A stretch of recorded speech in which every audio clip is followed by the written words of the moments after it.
Hello student, आज हम करेंगे सेकंड पार्ट ऑफ जेनेटिक्स। ठीक है, फर्स्ट पार्ट में इंट्रोडक्शन दिया था कि जेनेटिक्स क्या होती है। अब जो जेनेटिक्स के फादर है जॉर्ज जॉन मेंडल, आज उसके बारे में स्टडी करेंगे। ठीक है, जॉर्ज जॉन मेंडल का जो बर्थडे है 22 जुलाई 1822 के अंदर था। कब हुआ था? हेजेनड्रॉफ के अंदर, ऑस्ट्रिया के अंदर। ठीक है, मतलब डेट तो 22 जुलाई 1822 एट हेजेनड्रॉफ, ऑस्ट्रिया के अंदर।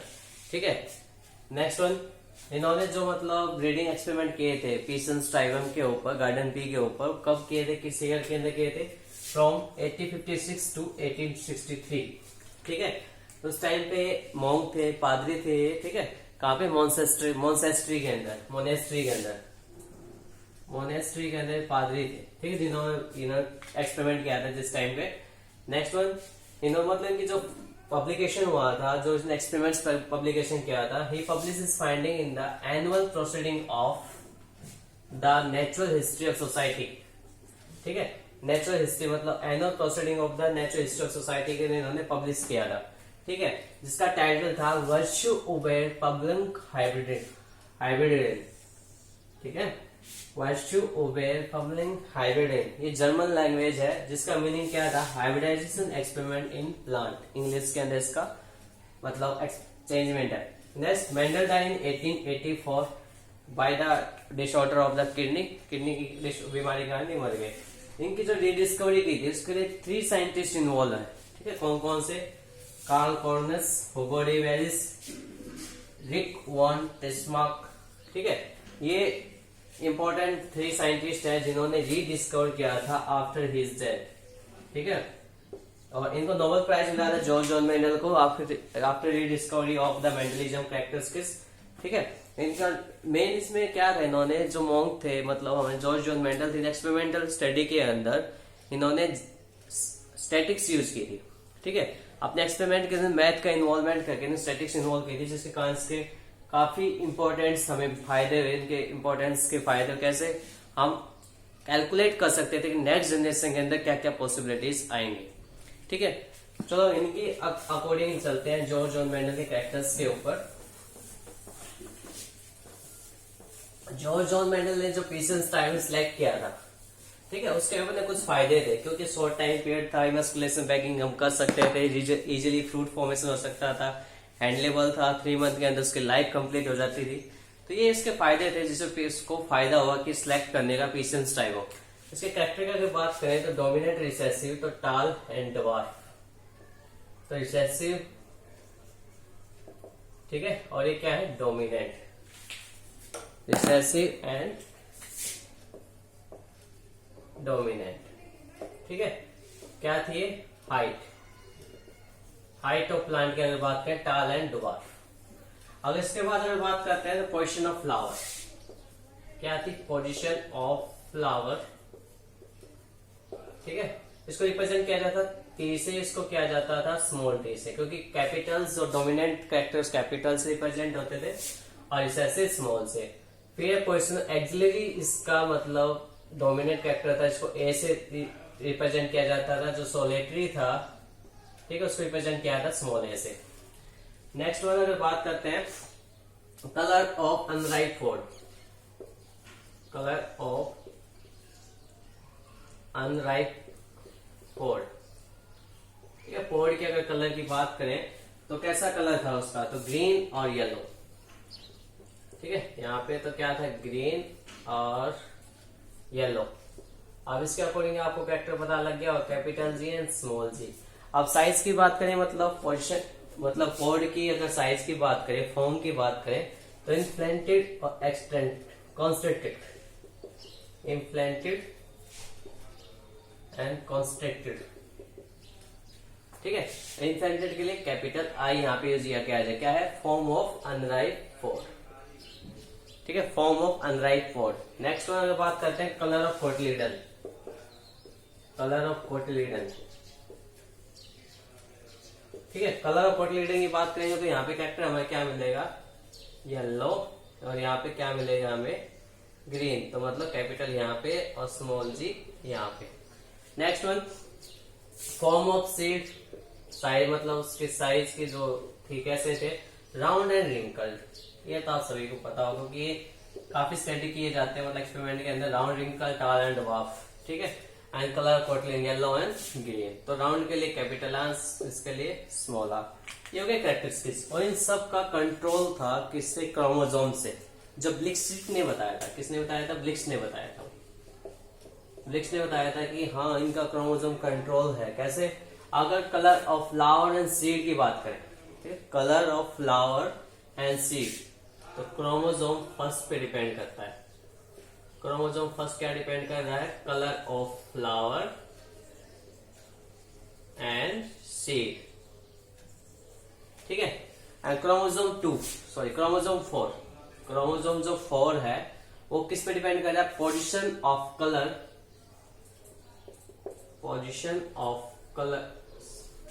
पोजीशन ऑफ फ्लावर, कलर नहीं, position of flower and form of spore and height, ठीक है। टाल एंड डवार्फ जो कैरेक्टरिस्टिक्स था, कौन कंट्रोल कर रहा है? क्रोमोसोम 4। अगर क्रोमोसोम 5 की बात करें तो क्या था? कलर ऑफ पोड, क्या था? कलर ऑफ पोड, ठीक है। अगर क्रोमोसोम 7 की बात करें तो फॉर्म ऑफ सीड, मतलब राउंड एंड रिंकल्ड, किसके? 7 की। ये नीट के लिए इंपॉर्टेंट है, ठीक है। काफी डीपली जाते हैं मतलब कॉम्पिटिटिव एग्जाम के लिए, तो उस टाइम पे इंपॉर्टेंट है कि कौन सा क्रोमोसोम किसको कलर कर रहा है। जैसे अभी यहाँ पे देखोगे कलर ऑफ अनराइप पोड, तो यहाँ पोड का मतलब क्या है? सीड से वाला, ठीक है, मतलब जो उसका फली होती है ना उससे रिप्रेजेंट कर रहा है। कोटलीडन उसके सीड की बात कर रहा है, ठीक है, सीड की, इस वजह से कोटलीडन यहाँ पे नाम दिया गया, तो कंफ्यूज नहीं होना। तो dominant, recessive and then chromosome number. अब इसके बाद चलते हैं कि उसने एक्चुअली में किया क्या था।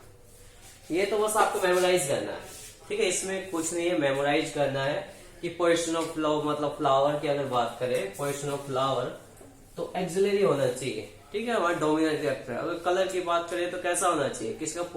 पोड के कलर की बात करें तो ग्रीन होना चाहिए डोमिनेंट। तो ये याद करना है, इसके अकॉर्डिंग हम क्रॉस कर पाएंगे। लेकिन इसका जो मेन काम था वो अलग है, ठीक है, मतलब जो इसकी डिस्कवरी थी वो मेन चीज थी कि उसने कैसे अपने law of dominance, law of segregation, independent assortment, pair factors कैसे बताए थे। तो स्टार्टिंग में कैरेक्टर लेके चलते हैं पेयर फैक्टर के बारे में, ठीक है। Principle of pair factor, principle of pair factor. Actually में इस स्टेटमेंट में क्या कहता था कि कोई भी कैरेक्टरिस्टिक्स है वो एक पेयर ऑफ अलील्स या फैक्टर, क्योंकि जॉन वेंडल ने फैक्टर लिया था स्टार्टिंग में, ठीक है, फैक्टर लिया था, अलील्स को बाद में आया था। किसने?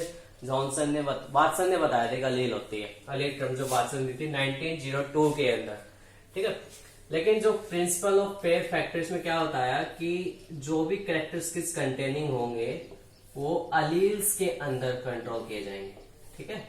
अलील्स रिप्रेजेंट करेंगे, मतलब पेयर ऑफ क्रोमोसोम रिप्रेजेंट करेंगे किसी भी कैरेक्टर्स को, ठीक है। वो होमोजाइगस हो सकता है या वो हेट्रोजाइगस हो सकता है। तो बात तो बंदे में सही गई थी, ठीक है, कि हेट्रोजाइगस भी हो सकता है, होमोजाइगस भी हो सकता है। जैसे हम बात करते हैं टाल प्लांट की, तो टाल प्लांट मतलब, तो टाल प्लांट तो सिंपल कैपिटल टी, ठीक है। एंड ड्वार्फ की बात करें तो small T and small T, ठीक है। और अगर हेट्रोजाइगस में टाल देखें तो ये हेट्रोजाइगस टाल हो जाएगा जिसके पास बहुत कैरेक्टरिस्टिक्स है, ठीक है। ये कह रहा principle of pair factor represent करने के लिए टाल एंड ड्वार्फ का इसने एग्जांपल दिया। फिर आए प्रिंसिपल ऑफ डोमिनेंस, क्या था? प्रिंसिपल ऑफ डोमिनेंस, ठीक है। प्रिंसिपल ऑफ डोमिनेंस में एक्चुअली बात क्या कह रहा है कि जो फैक्टर्स प्रेजेंट होते हैं हमारे पास, जैसे मान लो कैपिटल टी है एंड स्मॉल टी है, ठीक है। जब इनका क्रॉस फर्टिलाइजेशन होता है तो one character separates the another character, ठीक है।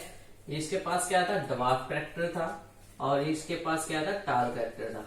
तो वन कैरेक्टर लाइक टाल character separates the dwarf character, ठीक है। या one gene separates the another gene, another character containing gene, ठीक है, द टाल character separates the dwarf character, और दैट वन मतलब ये जो प्रोसेस था मतलब डोमिनेंसी शो करता है, क्योंकि टाल कलर सेपरेट कर रहा है किसको, दूसरे कलर को। हेटेरोजाइगस कंडीशन के अंदर देखेंगे तो कैपिटल टी सेपरेट कर रहा है स्मॉल टी को, कैरेक्टर क्या आ रहा है, टाल, और that's one is law of dominance, ठीक है, मतलब कैरेक्टर को सेपरेट करना। नेक्स्ट वन देखते हैं फर्स्ट लॉ ऑफ सेग्रीगेशन, ठीक है, first law of segregation, first law of segregation Mendelism की इनहेरिटेंस के अंदर मेन है, ठीक है, सेग्रीगेशन, सॉरी ये आएगा। अब इसमें क्या कहना चाह रहा है, इसमें ये कह रहा है कि जो एफ1 प्रोजेनी है हमारी, जैसे मान लो कैपिटल टी स्मॉल टी, जब इन दोनों के बीच में क्रॉस फॉर्मेशन हुआ तो हमारे पास कैरेक्टर कंटेनिंग आया capital T and small T, ठीक है, ऑल फैमिली एफ1 जनरेशन हमारे पास कैसी आई, capital T and small T, ठीक है।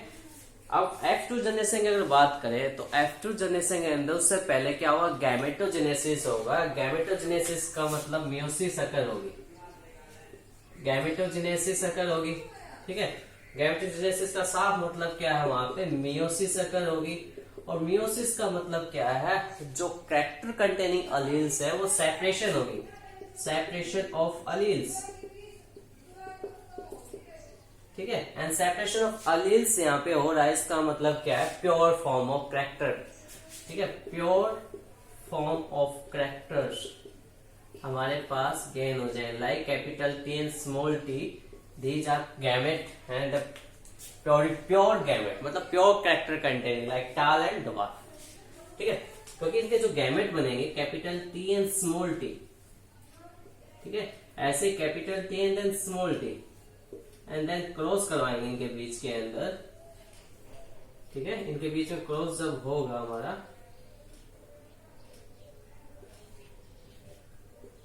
मेल एंड फीमेल के अंदर, capital T small T, capital T small T and small T, pure character correct होने के कारण, मतलब सेपरेशन होने के कारण अलील्स का, उसका एक कैरेक्टर अराइज होता है, ठीक है, और क्या कैरेक्टराइज होता है F1 के अंदर, ड्वार्फ, वो कैरेक्टर जो F1 जनरेशन के अंदर डोमिनेंट जीन द्वारा, एलील द्वारा सेपरेट कर दिया गया था, और ड्यू टू गैमेटोजेनेसिस मियोसिस के कारण सेपरेशन ऑफ अलील हुआ, और उन्होंने अपनी सेकेंड जनरेशन के अंदर अपना कैरेक्टर शो किया, that's called first law of segregation, ठीक है, मतलब अपना दोबारा से अपने कैरेक्टर को शो ऑफ करना। ये इस थ्योरी के अकॉर्डिंग मतलब मेंडलिज्म कहते थे कि कोई भी कैरेक्टर डिस्ट्रॉय नहीं होता है, वो केवल सेपरेट होता है, and then may be appear in the next generation, ठीक है, और ये यहाँ पे अपेयर हुआ है, क्लियर। अब इसके अगर मान लो जीनोटाइप फिनोटाइप की बात करें, जीनोटाइप फिनोटाइप पहले एक्सप्लेन कर चुका हूं तुम्हें, क्या होते हैं जीनोटाइप एंड फिनोटाइप।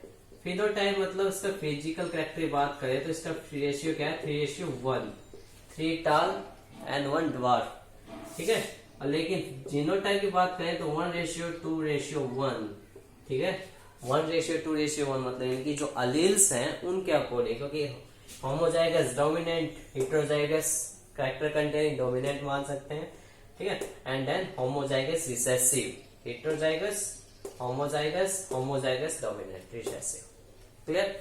तो 1:2:1, ठीक है। अब इसी के अंदर बात करते हैं law of independent assortment, second law of Mendelism inheritance of characters के अंदर, ठीक है, second law of independent assortment.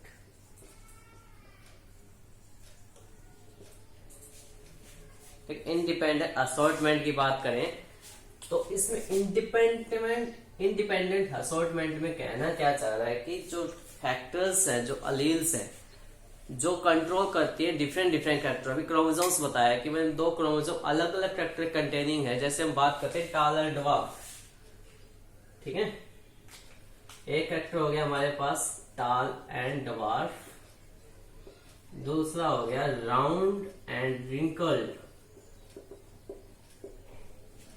ठीक है, मतलब एक तो हो गया फॉर्म ऑफ सीड, किस टाइप का सीड है, दूसरा है साइज, तो किस किस क्रोमोसोम पे डिपेंड करते हैं बताओ। अभी इसी के अंदर बताया था मैंने कि जो 7 क्रोमोसोम है वो कंटेनिंग रखता है राउंड एंड रिंकल्ड, 4 क्रोमोसोम है वो करता है टाल एंड डवार्फ। और लॉ ऑफ इंडिपेंडेंट असॉर्टमेंट ये कहता है कि कैरेक्टर एक दूसरे पे डिपेंड नहीं करते, अपनी प्रेजेंस को सॉल्व करते हैं।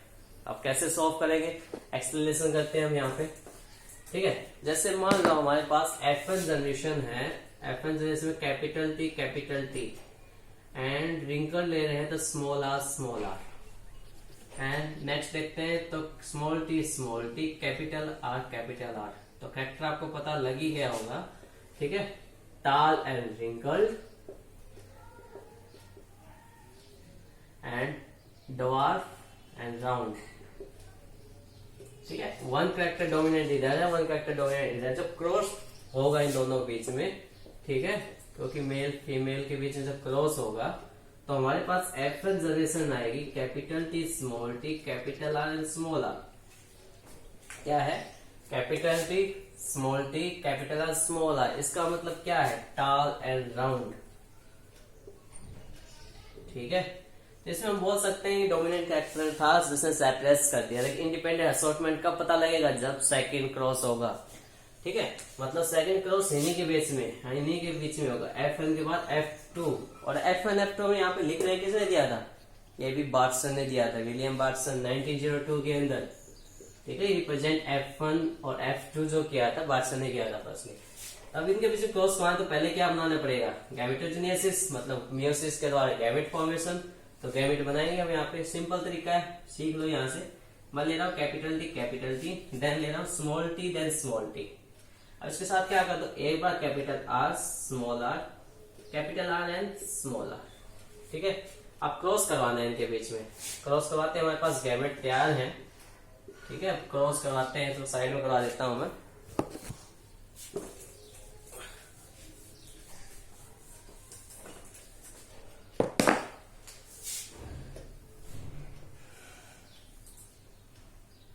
Capital T small t, sorry capital R capital T small r, small t capital R and small t small r।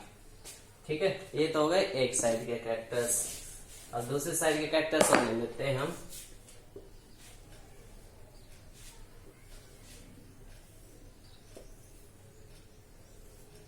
ये क्या बना दिए, pennant square, capital T capital R capital T R small t capital R small t R। क्या है, सही है? नहीं है भाई, क्रॉस दिखाना पड़ेगा मेल और फीमेल के बीच। ठीक है, साइन दिखाना, मेल और फीमेल का साइन है। तो देखेंगे यहाँ पे capital T capital R capital R capital R, capital T capital R small r, capital T small t capital R small r, capital T small t capital R small r। ठीक है, यहाँ पे थोड़ा गड़बड़ है, कैपिटल R क्योंकि बहुत capital R है यहाँ पे। Next one capital T R and R, capital T small t capital R capital R, capital T small t capital R small r। Next one capital T R and R small दोनों, capital T small t capital R and small r, capital T small r small r। Next one capital T small t capital R and small r, capital T small t capital R and capital R, small t capital R small r। ठीक है, capital T small r small r, small t capital R small r and both are small. ठीक है, ये हमारे पास आ गई progeny. ठीक है, character कितने थे हमारे पास, 4, तो 4 का स्क्वायर कर दो, 4 चौक 16, 16 हमारे पास आ गए, मतलब प्लांट्स। ठीक है, मतलब फैक्टर्स जिसकी हम बात करते हैं, जिनका रेशियो क्या आएगा, मैं पहले लिख दे रहा हूं 9:3:1। और क्या है ये, फिनोटाइप है भाई, फिनोटाइप। चलो प्रूव करते हैं हम। मैं ये कह रहा हूं कि यहाँ पे 9 हमारे पास होंगे टाल एंड राउंड। जो एफएन जनरेशन के अंदर है कितने होंगे, 9 होंगे। चेक करें, बिल्कुल कर लेते हैं। Capital T capital R, capital T capital R, capital T capital R, capital T capital R, capital T capital R, capital T capital R, capital T capital R, capital T capital R. ठीक है, या कुल मिला के आप यहाँ पे triangle draw के लिए आपका कैरेक्टर्स आपके पास होंगे, ओनली ट्रायंगल। ठीक है, तो 1 2 3 4 5 6 7 8 9 क्लियर। तो 9 हमारे पास सही है। नेक्स्ट में देखते हैं। फिर मैं कहता हूं कि टाल तो होंगे लेकिन रिंकल्ड होंगे, और यही चीज तो चेंज में लेके आती है इंडिपेंडेंट असॉर्टमेंट के अंदर। मतलब टाल कैरेक्टर पे डिपेंड नहीं कर रहा है, मतलब टाल है तो हो, कोई दिक्कत नहीं है, लेकिन अगर रिसेसिव ट्रेट स्मॉल आर के आए तो अपना कैरेक्टर शो ऑफ करेगा। ठीक है, और यही है लॉ ऑफ इंडिपेंडेंट असॉर्टमेंट, जो डिपेंड नहीं करता डोमिनेंट कैरेक्टर के ऊपर, अपना अलग कैरेक्टर अपना अलग ही रखेगा। इसमें देखते हैं कैपिटल टी है small R, capital T small R, capital T then small R. तो ये 3 कैरेक्टर हमारे पास अलग होंगे। ऐसे ही आपको मिलेगा ड्वार्फ एंड राउंड, एंड वो भी क्या मिलेगा, 3 मिलेंगे, बिल्कुल मिलेंगे भाई, चेक कर लो। लास्ट वन अकेला है, जो क्या है, ड्वार्फ भी है लेकिन रिंकल्ड भी है भाई, इट्स 1।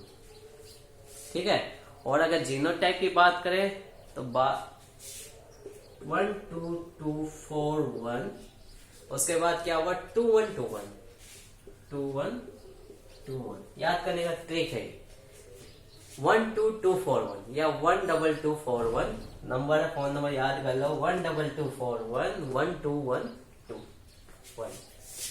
अब इनके बीच में रेशियो लगा दीजिए।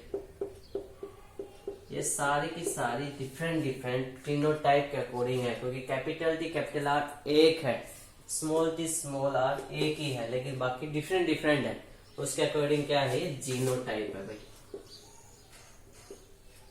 ठीक है, ये हो गया इंडिपेंडेंट असॉर्टमेंट। क्या ये लॉ ऑफ, मतलब बात आ रही है फिनोटाइप जीनोटाइप, क्या ये ट्राई हाइब्रिड क्रॉस भी चल सकता है? ये डाई हाइब्रिड क्रॉस था, डाई हाइब्रिड। डाई क्यों? क्योंकि हमने 2 कैरेक्टर लिए हैं यहाँ पे। मोनो हाइब्रिड क्रॉस मतलब 1 character capital T small T ले लिया, मोनो हाइब्रिड। डाई हाइब्रिड, क्या ट्राई हाइब्रिड हो सकता है? बिल्कुल हो सकता है। ठीक है, ट्राई हाइब्रिड की प्रॉब्लम मैं तुम्हें देता हूँ, तुम करके देखना, मैं तुम्हें गैमेट बनाना सिखा सकता हूँ उससे। तो बिल्कुल इजी है ट्राई हाइब्रिड के अंदर। जैसे मान लो हमारे पास capital A capital B capital C cross with small A B B C C हो गया। ठीक है, नेक्स्ट वन क्रॉस कराएंगे हम, क्या मिलेगा, capital A small A, capital B small B, capital C small C. कोई दिक्कत नहीं आती F1 जनरेशन तक, क्योंकि एक बड़ा एक छोटा, एक बड़ा एक छोटा करना है। नेक्स्ट में क्या करना है, 4 बार ए लिख लीजिए, थोड़ा गैप दे देते हैं। कैपिटल ए लिखा हमें, गैमेट बना रहा हूं आपके, and then small A small A small A. एक बार कीजिए capital B and small capital C कीजिए, कोई दिक्कत नहीं है। फिर स्मॉल बी कैपिटल सी कीजिए, okay. Next one capital B ले चुके हैं लेकिन स्मॉल सी नहीं लिया, स्मॉल सी ले लो, ये दोनों स्मॉल ले लो। ठीक है, क्या किया हमने, पहले तीनों कैपिटल ले लिए, कैपिटल बी कैपिटल सी, फिर एक छोटा फिर कैपिटल सी, फिर इनमें से एक छोटा एक बड़ा, फिर दोनों ही छोटे। अब दूसरे के साथ भी क्या करना है, capital B capital C, capital B small B capital C, same as it is नीचे उतार दो, आपके गैमेट बन गए। कितने बन गए, 8 गैमेट बन गए। अगर 8 गैमेट है तो सीधी सी बात है 64 कैरेक्टर्स किस हमारे पास आएंगे, 64। उनका रेशियो क्या होगा, फिनोटाइप रेशियो कैलकुलेट करोगे आप, बता रहा हूं मैं आपको। एक नंबर है, जैसे मतलब क्या है कि 999273331। ठीक है, मतलब कहने का मतलब ये है कि 27,999,33,1 हमारे पास क्या आएंगे, फिनोटाइप। ये फिनोटाइप फैक्टर है, ठीक है। फिनोटाइप आप क्रॉस करोगे तो आपको मिल जाएगा, ठीक है। और जीनोटाइप कितने मिलेंगे, 27 ग्रुप मिलेंगे। कितने मिलेंगे, 27 ग्रुप, और ये आप खुद कैलकुलेट करोगे, ठीक है। गैमेट बन गए आपके, हो जाता है तो वैलेंस ग्रुप, नहीं तो नेक्स्ट वीडियो में करवाते हैं।